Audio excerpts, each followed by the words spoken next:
दोस्तों, आपने कई बार यह बात सुनी होगी कि सम्राट अशोक ने सत्ता पाने के लिए अपने 99 भाइयों की हत्या की। आज के इस वीडियो में हम जानेंगे कि इस बात में कितनी सच्चाई है। कई श्रीलंकाई ग्रंथ जैसे महावंश और दीपवंश में बताया गया है कि सम्राट अशोक ने राजगद्दी पाने के लिए अपने 99 भाइयों की हत्या की, सिर्फ अपने छोटे भाई तिस्य को छोड़कर। और कुछ बौद्ध लेख जैसे अशोकावदान और दिव्यावतान में भी बताया गया है कि अशोक ने सिंहासन पाने के लिए अपने भाइयों का खून बहाया। मगर कई इतिहासकारों का मानना है कि अशोक ने अपने भाइयों का नहीं बल्कि अपनी गद्दी के दावेदारों को मारा था।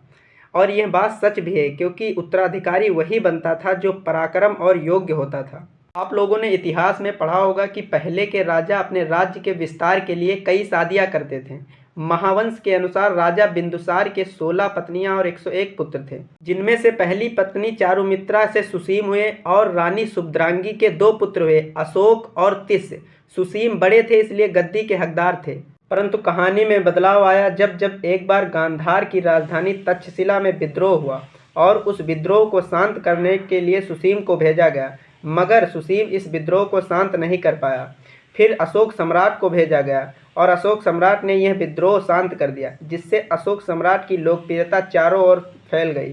फिर 273 बीसी में राजा बिंदुसार की मृत्यु हो जाती है और सुसीम अन्य भाई अशोक के साथ विद्रोह करते हैं। फिर अशोक का राज्याभिषेक 269 बीसी में होता है।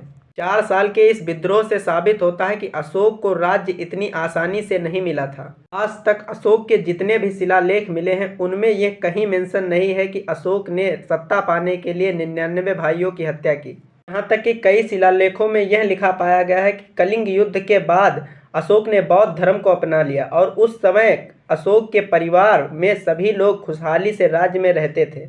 इन सभी बातों से यह साबित होता है कि ये जो ग्रंथ हैं, यह बताते हैं कि अशोक ने अपने 99 भाइयों की हत्या की। यह अशोक के मरने के बाद लगभग 400 से 500 साल बाद लिखे गए थे। अगर यह जानकारी आपको पसंद आई हो तो इस वीडियो को ज़्यादा से ज़्यादा शेयर कीजिए और चैनल को सब्सक्राइब जरूर कीजिए।